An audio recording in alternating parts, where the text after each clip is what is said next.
Hello mga ka-happy! This is our day 2 here in Boracay. Andito po kami ngayon sa Balabac Lake. Video-video po si madam nyo kasi naghihintay kami dun sa tour guide na mag-guide sa amin sa mga pasyalan at mga sikat na tourist spot dito sa Boracay. So ayan, while naghihintay kami, ini-enjoy ko muna ang view dito sa Balabac.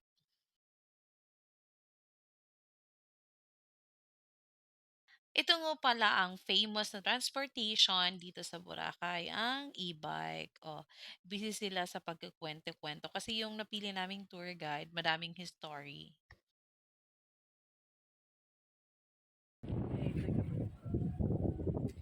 Dito po ang aming first destination sa aming tour. Ito po ang Station 1. Ito, usually makikita niyo po dito yung mga nagpupunta ng Boracay. Hindi kumpleto pag hindi sila nakapag-picture dito. Buong Sabado, pagka low tide, ihakin ang isa.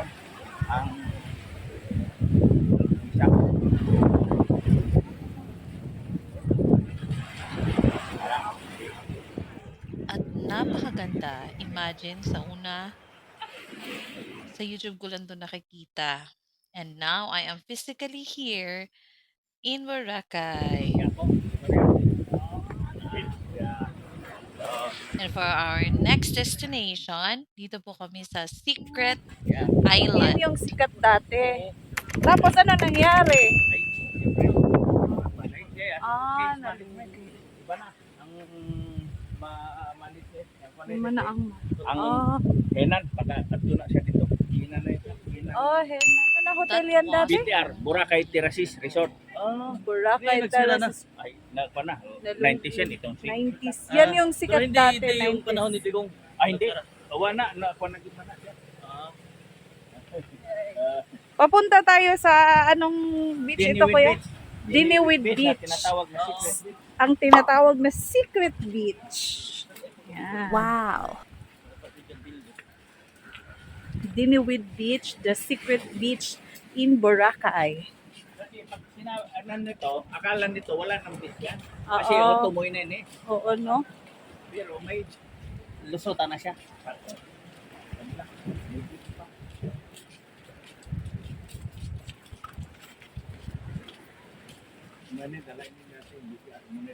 Kasama ng BTR. No, malaki talaga pala siya, no?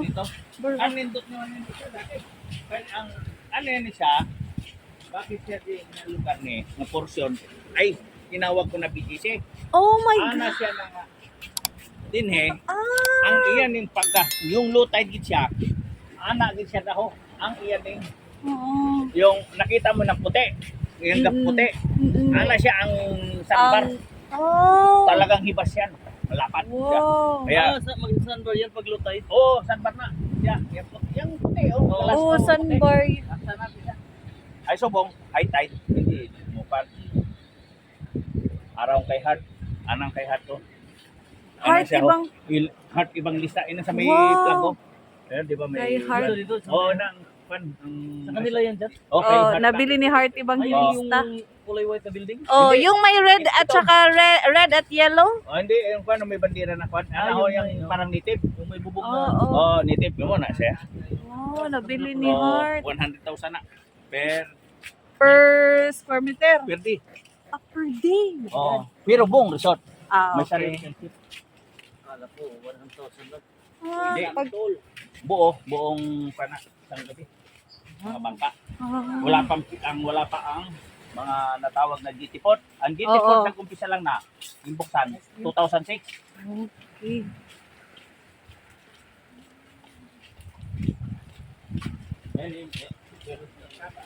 Oh. Pato. Bangka na yung sinakyan nila. Ang Yung mga nagpupunta dito, yung iba island hopping, dyan Ayan, nadadaong. happy na bangka, pag ganun Oo. na yan. Pero kita lang to. Na.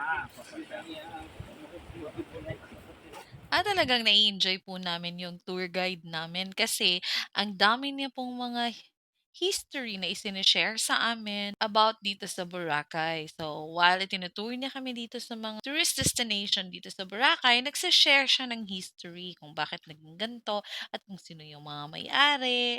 O, 'di ba?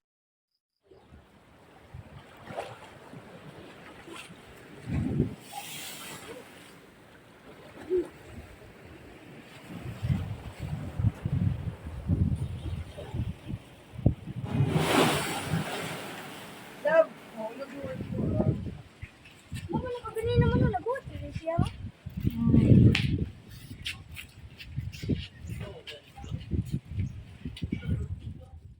And we're going to Kihol, our third destination for today. O, 'di ba? Parang BGC yung galawan dito. Ang gaganda ng building, ang lalaki. 'Di mo aakalain na nasa isang isla ka lang kasi para kang nasa Maynila. Pero in fairness talaga, ang gaganda ng hotel dito. Tsaka yung daanan nila, oh my God, it's a breathtaking scenery.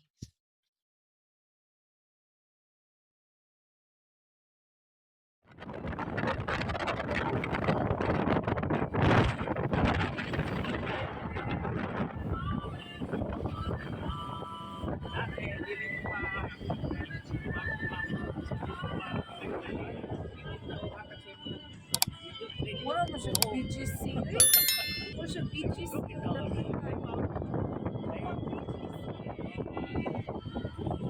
Pero pwede ka din,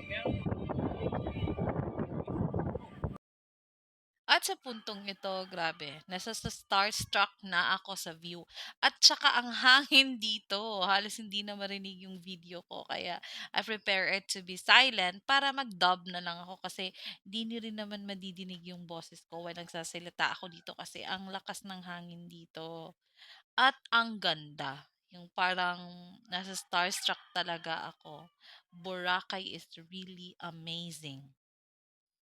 This time, medyo nasad ako konti kasi we are not allowed na pumunta dun sa Keyhall kasi nga high tide na siya. Hapon na kasi and delikado na para sa amin na tumuloy doon. Kaya stay here na lang at mag-picture-picture na pag-decide din namin na bumalik na lang dito some other time, yung hindi na siya high tide para makapunta kami doon mismo sa Keyhall. Pero in fairness ha, ang ganda naman talaga dito.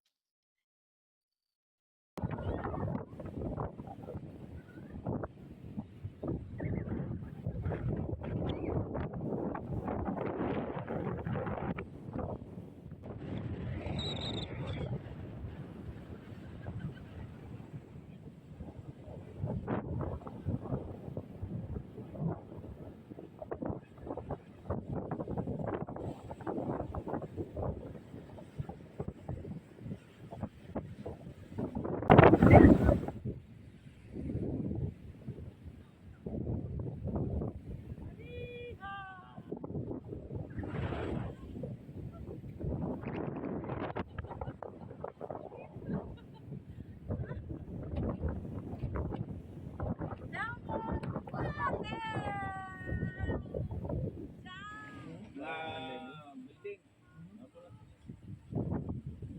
Okay, dito sa Puno, sa itong little... And for our fourth destination, dito kami ngayon sa Turtle Island.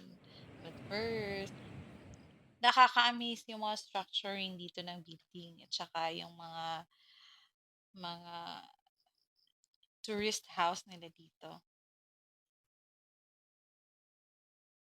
Maganda sana ang view nandun sa may unahan kaso hindi na kami tumuloy kasi high tide tsaka masyadong malakas yung alon. Kaya we prepare na magstay na lang dyan at mag-picture.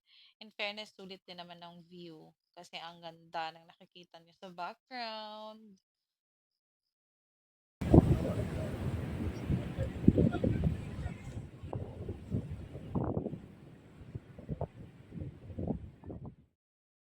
And for our fifth and final destination here in Boracay for travel today, and papunta po kami sa Puka Beach Resort. O, ayan. Ang ganda. Yan.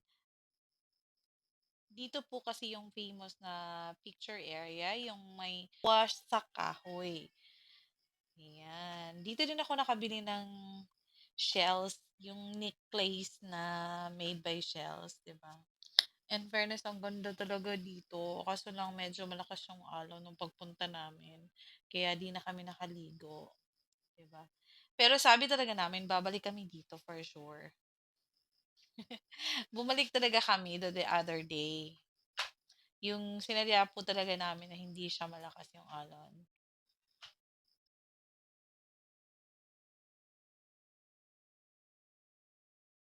And thank you for watching my videos.